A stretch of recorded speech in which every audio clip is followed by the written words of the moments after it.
और इसके बाद उस पूरी सीरम की बोतल को वो पी जाती है। और सीरम की बोतल पीने के बाद उसकी उम्र घटना शुरू हो जाती है, वो जवान हो जाती है।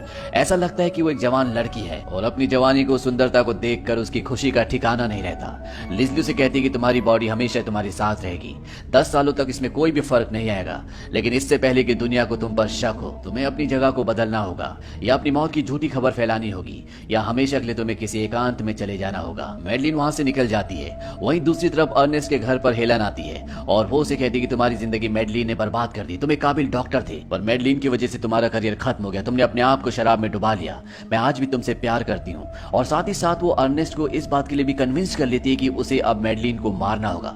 ये दोनों उसकी मौत की प्लॉटिंग करते हैं। और जब मैडलिन घर पर आती है तो अर्नेस्ट उसकी जवानी को देखकर हैरान नहीं होता, क्योंकि उसे लगता है ये सब उसने मेकअप से किया है। और इन दोनों के बीच में आर्ग्यूमेंट्स, लड़ाई झगड़ा होना शुरू हो जाता है। अर्नेस्ट उसे कहता है कि तुम मेरे पैसों को इस तरह से वेस्ट नहीं कर सकती। और इन दोनों का झगड़ा इतना बढ़ जाता है कि ये झगड़ते झगड़ते सीढ़ियों के कॉर्नर तक पहुंच जाते हैं। अर्नेस्ट मैडलिन को वहां से धक्का दे देता है और नीचे गिरने से उसकी गर्दन पूरी तरह से टूट जाती है। अर्नेस्ट जब उसकी बॉडी चेक करता है तो वो देखता है कि वो मर चुकी है। इस बात से वो खुश होकर सीधा हेलन को कॉल करता है। वो कहता है मैंने कर दिखाया, उसकी बॉडी पूरी तरह से ठंडी है, वो मर चुकी है। हेलन से कहती है कि तुम्हें पुलिस को कॉल करना चाहिए, पुलिस को ये कहना कि तुम मुझसे बातें कर रहे थे, तभी तुमने एक चीख की आवाज सुनी और जब तुमने पीछे देखा तो वहां पर मैडलिन गिरी हुई थी, ये पूरा एक एक्सीडेंट लगेगा। और तभी पीछे से उसे आवाज आती है अर्नेस्ट, और जब वो पीछे देखता है तो वहां पर मैडलिन होती है। अर्नेस्ट मैडलिन को देखकर पूरी तरह से डर जाता है, क्योंकि अभी भी उसकी गर्दन पूरी तरह से टूटी हुई होती है, यानी कि उसका फेस जो आगे की तरफ होना चाहिए था अब वो पीछे की तरफ है। लेकिन वो अच्छे से चल फिर रही होती है, बातें कर रही होती है। और जब खुद मैडलिन को एहसास होता है तो वो कहती है कि मुझे नहीं पता कि मेरे साथ क्या हो गया, और वो अपनी गर्दन खुद सीधी कर लेती है। इसके बाद अर्नेस्ट उसे हॉस्पिटल लेकर आता है और जब हॉस्पिटल में डॉक्टर उसकी बॉडी का चेकअप करता है तो वो देखता है कि उसकी गर्दन की हड्डी टूट चुकी होती है, साथ ही साथ उसकी बॉडी में कई सारे फ्रैक्चर्स होते हैं, उसकी दिल की धड़कन बंद है और उसकी बॉडी का जो टेम्परेचर है वो 80 से कम है। और ऐसा तभी होता है जब कोई इंसान मर जाता है। डॉक्टर इस बात से पूरी तरह से कंफ्यूज हो जाता है और वहां से निकल जाता है। और अर्नेस्ट जब उसकी बॉडी को चेक करता है तो वो देखता है कि उसकी बॉडी पूरी तरह से ठंडी होती है। और वो मैडलिन को कहता है कि तुमने अपने साथ क्या किया, तुमने लॉ ऑफ नेचर को तोड़ा है। और वो भी उस कैबिन से बाहर निकल जाता है। मैडलिन ये सब सुनकर बेहोश हो जाती है, लेकिन कुछ ही देर बाद वहां पर अर्नेस्ट दोबारा आता है। वहां पर एक डॉक्टर होती है और वो डॉक्टर से पूछता है कि यहाँ पर जो पेशेंट थे वो कहाँ है। वो कहती है कि मैं समझ सकती हूँ, लेकिन अब वो जिंदा नहीं है, इसीलिए उसकी डेड बॉडी को मुर्दा घर भेज दिया गया है। अर्नेस्ट भागता हुआ मुर्दा घर जाता है और वो मैडलिन को उस बैग से निकालता है जिसके अंदर उसे बंद किया होता है। वो होश में आ चुकी होती है और इसके बाद अर्नेस्ट मैडलिन को घर वापस ले आता है और उसकी बॉडी में जो भी डैमेजेस हुए होते हैं वो उसे रिपेयर कर रहा होता है। दरअसल अर्नेस्ट का अब काम भी यही होता है कि वो मुर्दों को रिपेयर करता है ताकि उनके घर वालों के सामने डेड बॉडीज को अच्छी तरह से प्रेजेंट किया जा सके। और जब अर्नेस्ट नीचे को सामान लेने के लिए आता है तो वहां पर हेलन आ जाती है और वो कहती है कि हमें उसकी डेड बॉडी को ठिकाने लगाना पड़ेगा, मैं उसे देखना चाहती हूँ। दरअसल उसे नहीं पता होता कि अब भी वो जिंदा है और वो उससे उस पूरे प्लॉट के बारे में डिस्कशन करना शुरू कर देती है जो इन दोनों ने मैडलिन को मारने के लिए किया था। मैडलिन ये सब कुछ सुन लेती है और वो हेलन के सामने आ जाती है। हेलन उसे देखकर पूरी तरह से चौंक जाती है और इसके अगले पल ही मैडलिन अंदर से एक गन लेकर आती है और हेलन को गोली मार देती है। उसकी बॉडी पूल में गिर जाती है। अर्नेस्ट इस बात से पूरी तरह से परेशान हो जाता है। मैडलिन कहती है कि हमें इसकी डेड बॉडी को ठिकाने लगाना होगा और जब वो उसकी बॉडी को पूल से निकालने वाले होते हैं कि तभी हेलन अपने आप खड़ी हो जाती है। उसके पेट में अब एक बहुत बड़ा छेद है और ये देखकर ये दोनों के दोनों हैरान हो जाते हैं। ये दोनों के दोनों घर के अंदर भाग जाते हैं और हेलन भी घर के अंदर आ जाती है। मैडलिन उसे कहती है कि अपना पेट देखो और जब वो अपना पेट देखती है तो उसमें एक बहुत बड़ा छेद होता है। वो अपने आप को देखकर हैरान हो जाती है और यहाँ पर इन दोनों को ये पता चल जाता है कि इन दोनों ने वही सीरम पिया है जिस वजह से ये दोनों जवान हैं और ना ही इनके अंदर इनकी आत्मा है, यानी कि ये मर चुकी हैं, लेकिन फिर भी ये चल फिर सकती हैं, बातें कर सकती हैं। अब इन दोनों के बीच में लड़ाई होना शुरू हो जाती है और इन दोनों को एक दूसरे से जो भी शिकायतें होती है एक दूसरे को कहती हैं और बाद में ये दोनों अपनी अपनी गलतियों को एक्सेप्ट कर लेती हैं और पुरानी सारी बातें भूलकर अब ये दोनों एक साथ हैं, ये दोनों दोस्त बन चुकी हैं। ये दोनों ऊपर जाती है जहां पर अर्नेस्ट इस घर को छोड़कर जाने की तैयारी कर रहा होता है। मैडलिन अर्नेस्ट को कहती है कि तुम अभी नहीं जा सकते क्योंकि मैंने हेलन को वादा किया कि तुम उसे रिपेयर करोगे, उसे ठीक करोगे। हेलन कहती है कि मैडलिन की बॉडी को भी रिपेयर की जरूरत है क्योंकि उसकी गर्दन भी टूट चुकी होती है।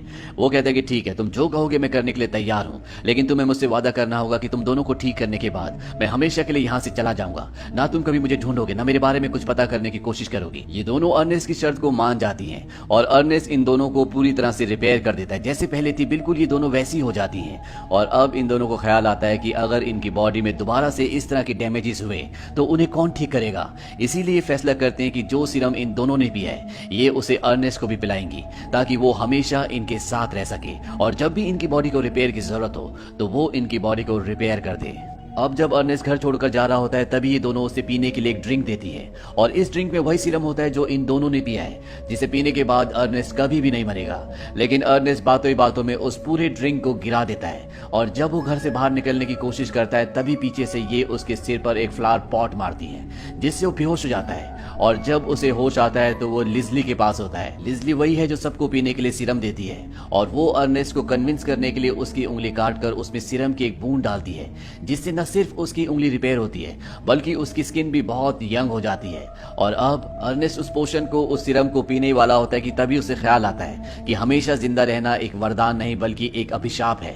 उसे अपनों को मरते हुए देखना होगा, इसीलिए वो सीरम पीने से मना कर देता है। और इससे पहले कि लिजली के लोग उसे पकड़ते, वो एक चाकू उस तरफ फेंकता है जिस तरफ लिजली होती है, लेकिन वो वहां के इलेक्ट्रिक बोर्ड पर लगता है जिससे चारों तरफ लाइट चली जाती है और वो यहाँ से भाग जाता है। बाहर एक पार्टी चल रही होती है और वहां पर मैडलिन और हेलन भी होती है। वो अर्नेस्ट को देख लेती हैं जिसके हाथ में पोशन यानी कि सीरम भी होता है। अर्नेस्ट यहाँ से बाहर जाने की कोशिश करता है लेकिन दरवाजे चारों तरफ से बंद होते हैं, इसीलिए उसे लिफ्ट से ऊपर जाना पड़ता है। और जब वो इस बिल्डिंग की छत पर पहुंच जाता है तो वो देखता है कि वहां पर एक जगह एग्जिट लिखा होता है। वो उस जगह तक पहुंचने की कोशिश करता है पर तभी उसका पैर फिसल जाता है और वो एक लोहे की पोल के साथ लटक जाता है। यहाँ पर मैडलिन और हेलन भी आ जाती हैं और वो उसे कहती है कि अब तुम्हें वो सीरम पीना पड़ेगा, नहीं तो तुम नीचे गिरकर मर जाओगे। और उसे भी यकीन हो जाता है कि अब वो जिंदा नहीं बच सकता।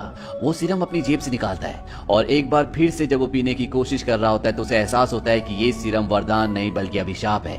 वो सीरम को नीचे फेंक देता है और अगले पल वो खुद भी गिर जाता है। लेकिन अर्नेस्ट की किस्मत अच्छी होती है क्योंकि नीचे स्विमिंग पूल होता है, इसीलिए उसकी जान नहीं जाती। और जब तक मैडलिन और हेलन नीचे आते वो यहाँ से निकल चुका होता है। ये दोनों उसके जाने से परेशान है क्योंकि इनकी बॉडी भी अब खराब होना शुरू हो जाती है। हेलन मैडलिन से कहती है कि लिजली ने हमें कहा था कि हमें अपनी बॉडी का ध्यान रखना होगा और अब हमारी बॉडी खराब हो रही है, हमारे पास कोई भी नहीं जो हमारी बॉडी को रिपेयर कर सके। मैडलिन कहती है कि अब हम दोनों को एक दूसरे को पेंट करना होगा। ये अब अर्नेस्ट तक नहीं पहुंच सकते क्योंकि वो अब इनसे बहुत दूर जा चुका है। धीरे धीरे वक्त बीतता और 37 साल बीत जाते हैं और एक दिन ये दोनों के दोनों एक चर्च में जाते हैं जहां पर अर्नेस्ट का फ्यूनरल चल रहा होता है। अर्नेस्ट का अब एक बहुत बड़ा परिवार था जहां पर उसके बीवी बच्चे सब थे, लेकिन हेलन और मैडलिन इस दुनिया में अकेले हैं जो हमेशा अपने चेहरे को ढक कर रखते हैं क्योंकि उनका चेहरा अब पहले से बहुत ज्यादा खराब हो चुका है। और जब दोनों के दोनों चर्च से बाहर जा रहे होते हैं तभी जो वहां पर पास्टर होता है वो कहता है कि जिंदगी के यूथ का जो सीक्रेट है वो ये है कि अर्नेस्ट हमेशा जवान रहेगा, अपने बच्चों के, अपने पोतों के दिलों में, उनके रूप में। ये दोनों के दोनों इस बात का मजाक उड़ाकर बाहर निकल जाती है। हालांकि इन्हें एहसास है कि जो भी पास्टर ने कहा था वो बिल्कुल सही कहा था। बाहर जब इस सीढ़ियों पर होती है तभी हेलन का पैर फिसलता है और जब वो सीढ़ियों से गिरने वाली होती है तो वो मैडलिन से मदद मांगती है, लेकिन मैडलिन उसकी मदद नहीं करना चाहती, इसीलिए वो उसे भी अपने साथ खींच लेती है। और जब इस सीढ़ियों से लुढ़कते हुए नीचे पहुंचते हैं तो इनके शरीर के कई टुकड़े हो चुके होते हैं, लेकिन अब भी इनके अंदर जान होती है। इन दोनों के सिर आपस में बात कर सकते हैं। तभी हेलन मैडलिन से कहती है कि हमने अपनी गाड़ी कहाँ पार्क की थी। और इसी के साथ ये कहानी, ये फिल्म यहीं पर खत्म हो जाती है।